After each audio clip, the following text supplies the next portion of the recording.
We are presented by WynnBET. Betting is a team sport. Bet together at WynnBET. Eric Allen here inside the studio, joined by new Jets safety Jordan Whitehead. How has the adjustment been going coming back to the Northeast? You know, it's been pretty good. Being in New York, it's a different. Like, I'm from Pittsburgh, it's a little different. It's bigger. It's a lot more people. You know, the fan base is crazy. But you know, becoming part of this defense, just like what I've been getting used to with the coaches and, you know, getting used to the players. We've been communicating and trying to, you know, get on the same page. And I've been having a lot of fun, you know, with the guys on the back end and, you know, CJ and Quincy just kind of just running the thing in the middle. It's been real exciting just to see the similarities of the great defenses that we could be. I love that you just said the fan base is crazy. What do you know about them and why are you already saying that?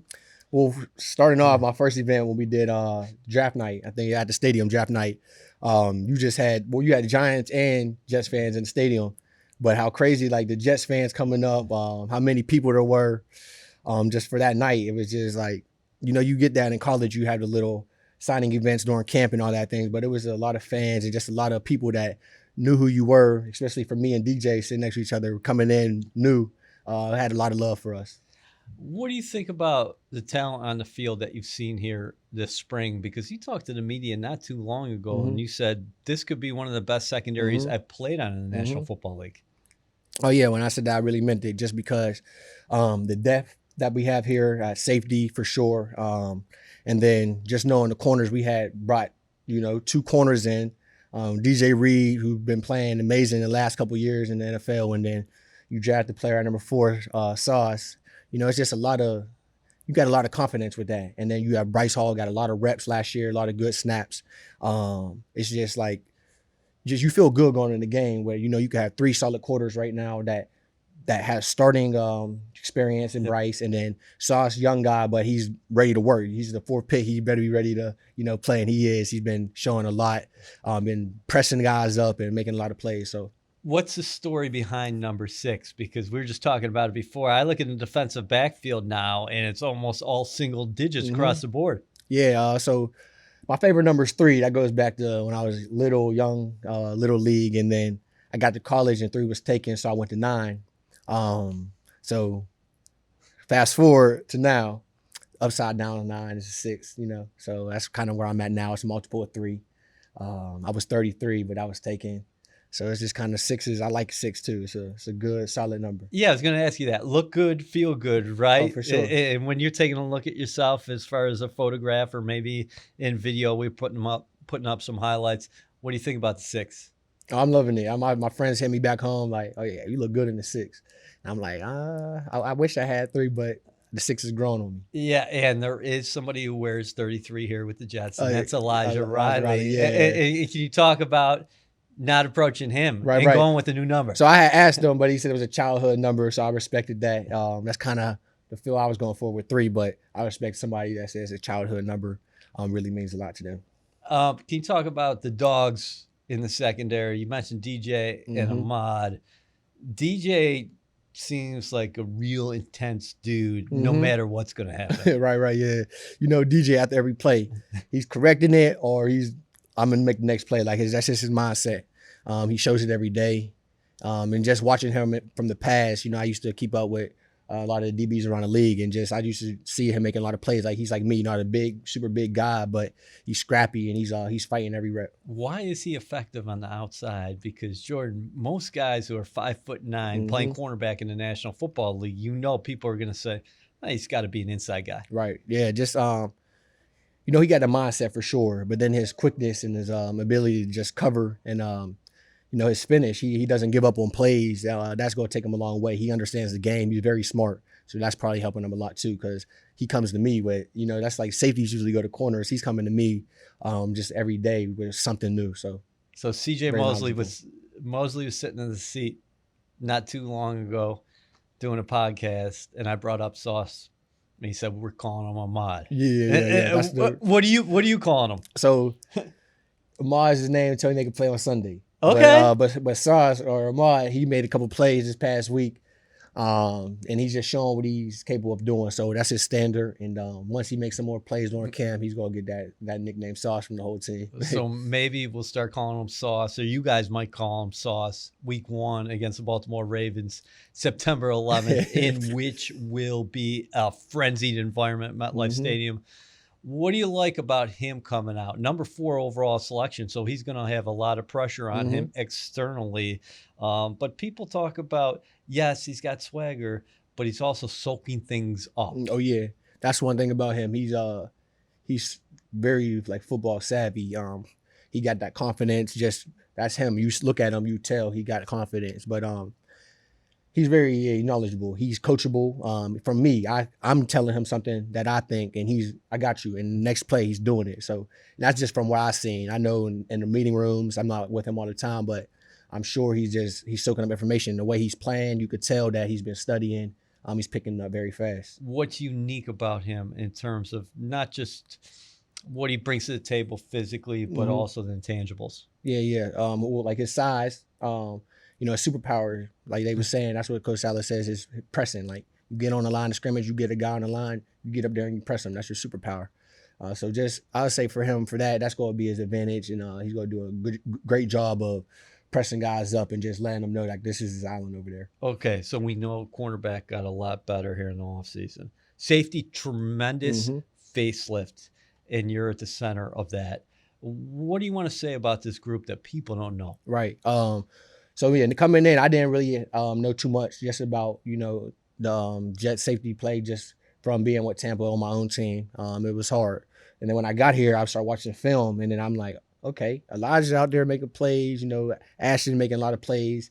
I had a lot of guys changing them, but those guys were out there the most. And I seen Ashton playing a lot, and I'm like, he's pretty good. And then this week at camp, he's just been showing the coaches and showing the players like what he's capable of. He's having a great OTA camp, a lot of picks, a lot of production on the ball, and he's just a smart player. He does everything he's told to do.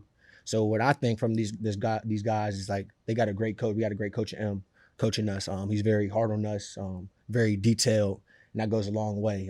From when I first got in the league, that's been the main priority, just little details, and M sticks on that all day, every day. He's the same person throughout the day. And the guys that they have, Jason Pinnock, I played with at Pitt, my boy, he was at corner, and they moved him to safety last year, so I didn't really know too much about what he could do at safety. And then watching him now, being with him every day, watching film, he's very smart and just, he knows the game. And once he learns how to really just do the little things that being in that safety position instead of corner, he's going to take it to the next level. He's long, rangy, very athletic. And then LaMarcus Joyner, vet in the room. He's coaching me up, teaching me a lot of new things. I get to see him on film, and I watched him in the past, just, being older than me. I looked up to, we got the same agent, so I really got to dial in when I was younger and watching him. And the way he plays, he's like me, not the biggest guy. He's going to hit you. He's going to go after that ball. And he plays man-to-man very good as a safety. He's not – safeties don't play a lot of man, but if you watch him, he sticks on receivers like a nickel. Do you think that's a misnomer about this defense? I know you haven't taken a snap under Robert Saleh yet, but everybody thinks San Francisco, Seattle – going to play zone all the time. Right. Where Saleh says, hey, we play a little bit more man than you guys might think. Yeah, just from doing situational football now, you can see a lot of man and still mixing in the zone. They can do a great job of mixing the coverages up, though, but just on certain situations, you know what you're getting. You know we're going to run, and you got to be ready to really play sticky man-to-man and lock down. You got to have a lot of confidence playing man, and that's what, we're growing at, getting confidence, and then, taking our techniques and just proving them on the field. How much can you and LaMarcus complement each other? Oh, a lot. We similar players, and we could do similar things. When we get into camp more, find our strengths and our weaknesses, get to play with each other more, get chemistry, we'll be able to tell a little bit more. But just from talking, I could just tell how like cerebral we both are. Just being able to interchange that free safety, strong safety. Yeah. Do you hate the term box safety? Because when people talk about Jordan Whitehead, yes, we know you can thrive in a box, right? But you just talked about being interchangeable with LaMarcus, and the Bucs did use you in different situations. And I think that Robert Saleh, Jeff Albrecht are going to continue to do that here. Do you not like that term? So there was a time where I didn't like the term box safety because it's like limiting you, like, oh, he's a linebacker, he can't cover. But for me, I pride myself in it now as, all right, I'm a box safety, but yeah, I'm going to be the best in the run, best box safety in the run, and then I'm also be able to cover, tight ends. And then last year I was flexed out a little bit on the Z receiver, playing zone a little bit. So, I don't take, people say box safety, but if you watch the whole game, you would know that it's not just a box safety position. WynnBET is now live in New Jersey, and they're bringing the excitement of Wynn Las Vegas to online sports betting. Get in on all your favorite teams, players, and sports, from boosted parlays to live in-game odds on every major sport. They have what you need to win. Sign up today to receive a special offer, risk-free $1,000 sports bet. Download the WynnBET app now or visit wynnbet.com to start winning. WynnBET, an official sportsbook and gaming partner of the New York Jets. Offer subject to change. Terms and conditions at wynnbet.com. Must be 21 or older and present in New Jersey. If you or someone you know has a gambling problem, call 1-800-270-7117. You talk about the way TB used you last year, and Todd Bowles, former Jets head coach, the defensive coordinator in Tampa, who's now the head coach there. And how did you develop underneath him? Yeah, so he actually taught me a lot. Just when they came in, that coaching staff, Todd Bowles, he met with me and he taught me a lot because it was the same defense that they ran here with the Jets. So I used to watch the Jets, Jamal Adams. I used to watch how he played, the box safety position, the strong safety position. And Coach Bowles taught me run reads, and Coach Rapone, my safety coach, give him a lot of credit, taught me a lot of safety reads and run reads like linebackers do, which safeties usually don't get to learn. And we spent a lot of time with that. So we worked together. So it was pretty big, and that's why we were probably the number, one run defense a couple years, just because of how detailed we really were. And then taking it here, I really feel like it's kind of similar. It's not the same 8-man front, but it's similar. You guys work together with the backers. Safeties work with backers. And once you get all on the same page, it's going to make a dominant run defense. And, I was reading about it. He said that, or you mentioned that TB said, I got to talk more. Yes. Was that natural for you? Because I've talked to you a few times since you signed, and you're a pleasant dude. People get along with you in the building. You can see that. Your teammates gravitate towards you. But was that not natural for you at first? So when I first got in the league, it was kind of more, I'm like shy, just letting everything happen. But when he got there, and walked through, talk. If not, running it back. What did you say? You didn't say anything? Redo the play, kind of like that. So walk through in the film room taught me to talk more. So it definitely stuck with me. And every day doing walkthrough, I could just remember walk through him just, behind me, moving me, just saying talk. And it still sticks with me to this day. And they're big on it here. So I'm trying to get everybody in the room to get on that same type communication level, and it takes you a long way.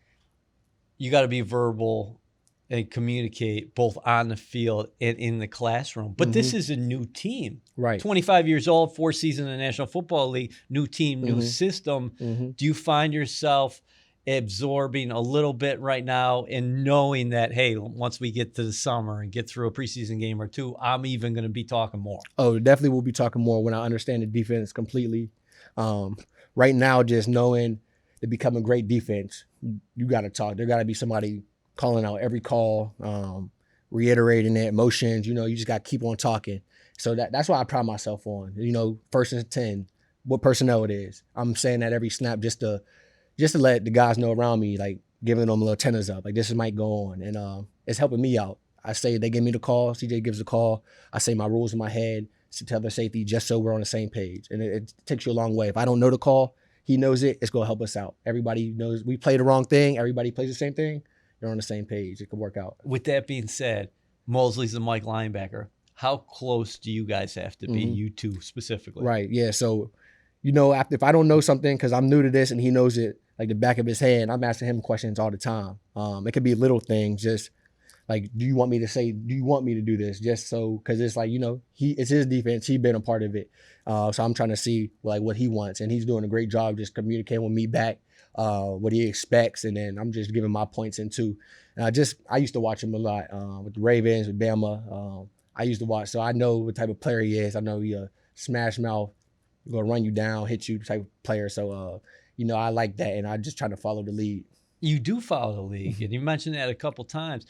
Who do you study in terms of your position? Safeties out there that you like, not necessarily running the same system, Yeah. but guys that you appreciate their game. For sure. So for me, when I first, like I said, Jamal Adams, from studying that tape, his aggressiveness, to be able to take on blocks and get to the quarterback, tackles for loss, all that. I used to study him a lot.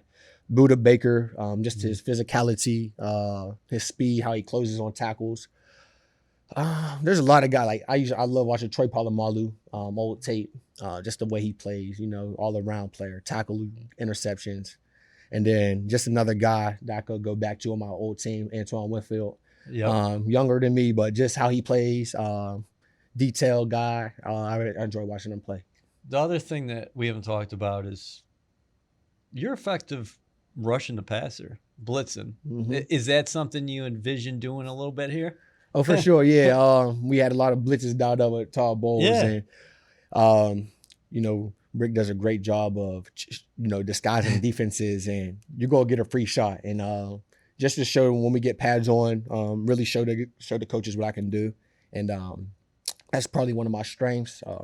Coming downhill like that, I'm definitely looking forward to it. Well, you're known as a big hitter. I wanted to ask you, are there a couple hits that have stood out as far as your careers to this date? So yeah, we played in the division with the Panthers, the Saints, the Falcons. But my favorite running backs watching playing was Kamara, and it was McCaffrey. So every time we played them twice a year, I have a target, like a chip on my shoulder, like I need to get a good hit on them.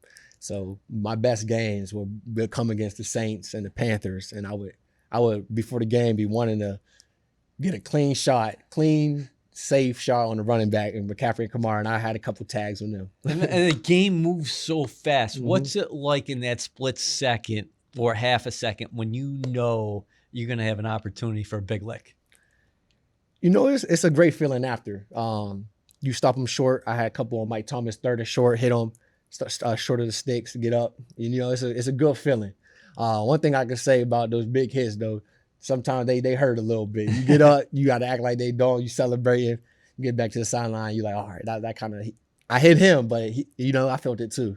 How much are you guys stressing takeaways out here? Because you mentioned Ashton before. He picked up 2 in as many days. We're taping here in the spring. It's mid-June. With that being said, for this defense to go to the next level, getting more takeaways. And then also, from your perspective, when do you have to hold back from the hit and maybe say, hey, I got a chance to get the ball? Yeah, that's a big thing in my game that I'm trying to tune up a little bit. That ball's in the air. Defensive player mindset need to be go get the ball. Sometimes you get so dialed in of, I'm about to knock this guy out.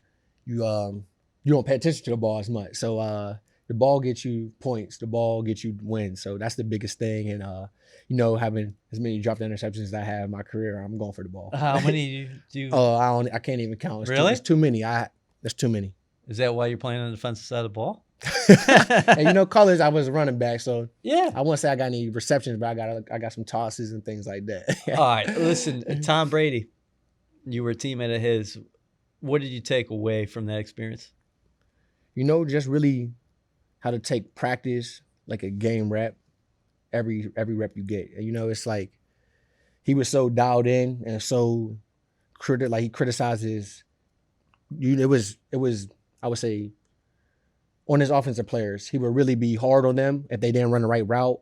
It was constructive though. So I took that as, it's just practice, it's walkthrough, but you need to pay attention. You need to be dialed in. The walkthroughs weren't walkthroughs, they were jog throughs, and that was the first time I saw that on the offensive side. So it carries over here. They do it here too, but that was first new for me, how he just so detailed in everything he does. Team meeting, the head coach is talking about a defensive player and he's taking notes. So I kind of just took all right, maybe one day he's going to be playing against that guy. And now he knows his weakness, or he's going to be on the same team as him.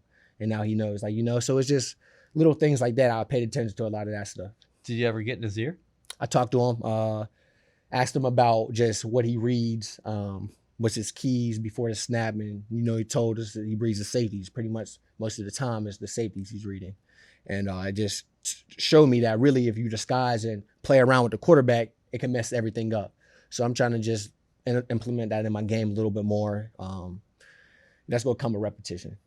Let's go back to Pittsburgh. Mm-hmm. What's the connection with Darrelle? First cousin? Yeah, he's just our grandmas, through our grandmas. At his draft, when I was younger, went to like high school basketball games. Can remember going to his games. Was at his draft party that night. So It was just like not a lot of memories when I was younger with him, but he would be around. He was a busy guy at Pitt, going to college. I remember just asking for his practice jersey at Pitt, 25, and I had that. And I used to wear that like it was with the greatest jersey ever. Well, it is, but but it was just like little things I can remember growing up, just watching them playing basketball, football games. How good a basketball player was Reef? He was real good. Everybody said that was his best sport at home.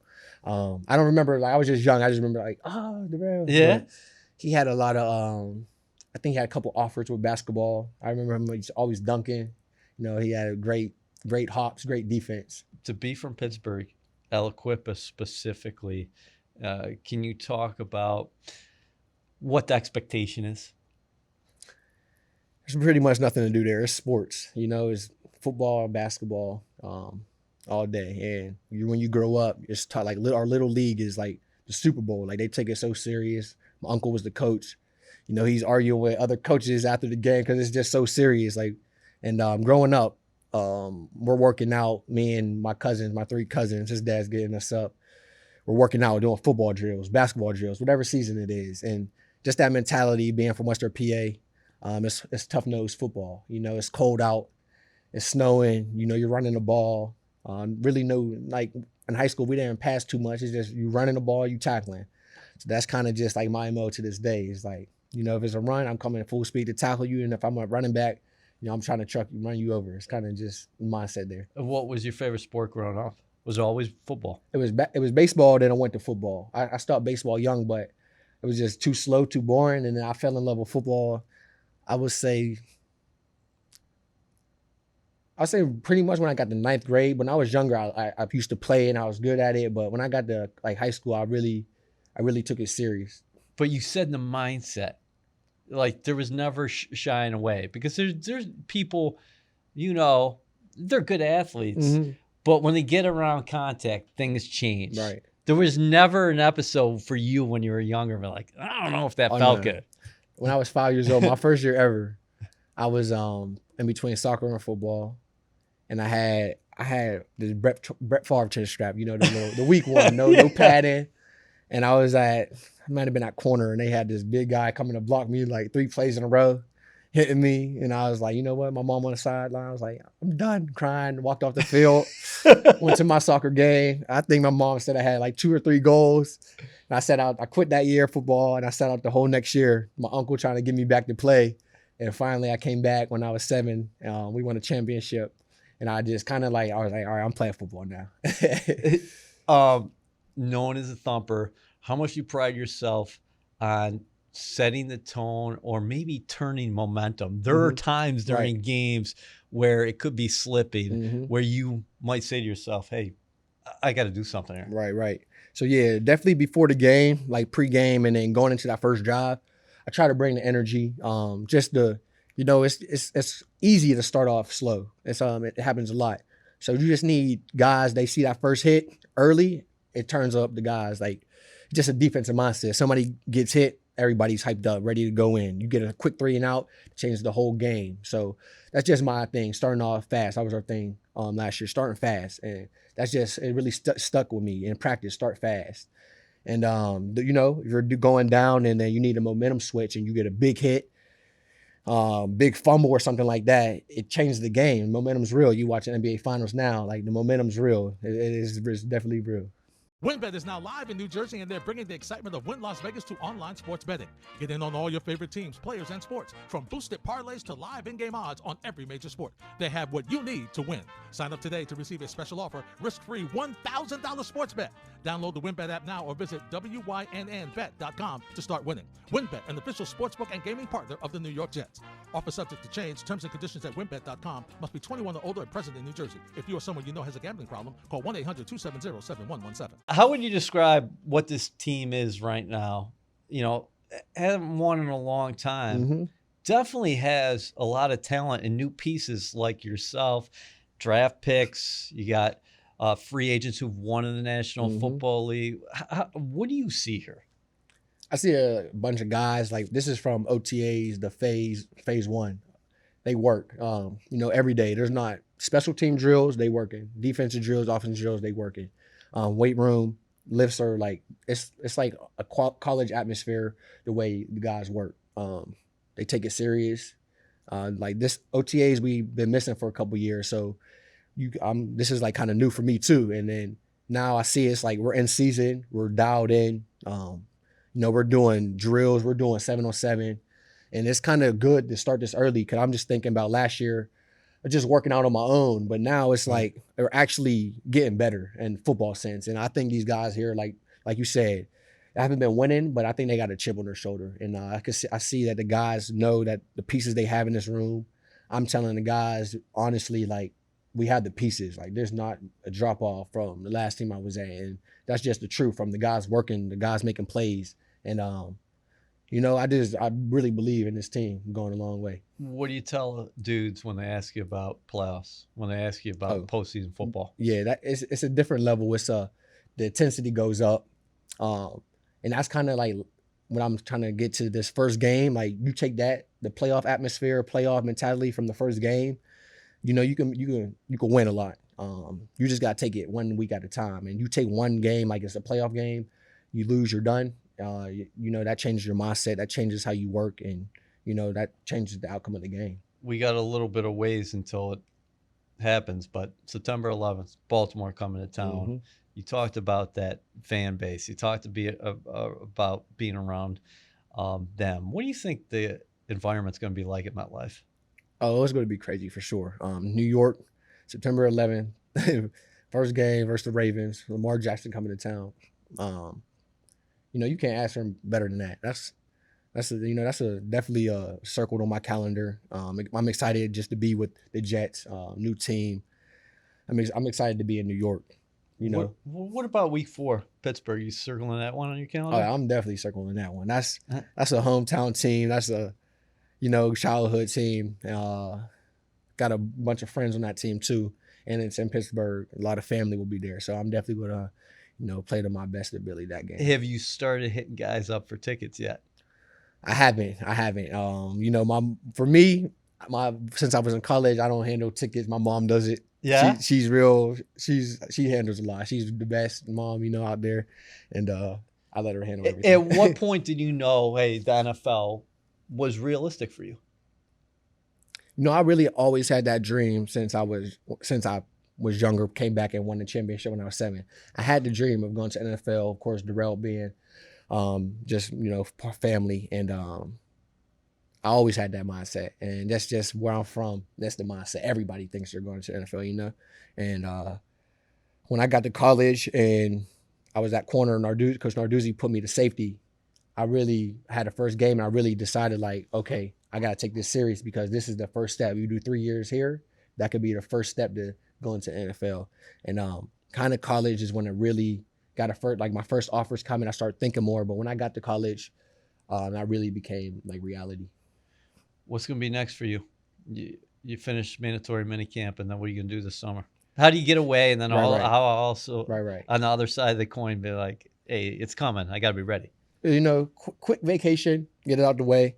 But now, like, having OTAs get your feet in the water, kind of like, okay, the season's coming up, So now my mindset is on football. I'm like, I'm dialed in. I'm going to take a week off, and then I'm going to get back to work. Just because I know, like, we could be special here. And when the season comes, it's locked in. You're locked in for 6 months, and, those wins, they count. And it's your job. You take it serious. And I just think the last couple of years, not being able to have these OTAs and coming in later, a lot of guys don't really put the work in that they need to, just because you're at home relaxing. It's easy to be relaxed, and I don't know. I feel different this year, being on a new team, being with these guys. I'm feeling a great energy. What's something we might not know about Jordan Whitehead, but we should? Let me see. All right. I'm just gonna go with when I was in high school, I had took gymnastics. I just wanted to learn how to do a back tuck backflip, and then, I got put in a class with a bunch of little girls in like kindergarten, first grade, and it was just my mom thought it was the funniest thing, and I took it for like a month, and I was with those kids, and like I learned my back tuck, but that was just an experience that I go back to that I'll never forget. Just the type of time it was, like what I was doing at the time. It was funny to me, but now I look back, it's kind of cool just to get that experience. Maybe after an interception this year, we might be seeing a backflip, backflip, right? I haven't done it yet in the past, so hopefully that's coming soon. We're going to be looking forward to that. Jordan, appreciate the time. Had a lot of fun. Thank you. I appreciate it.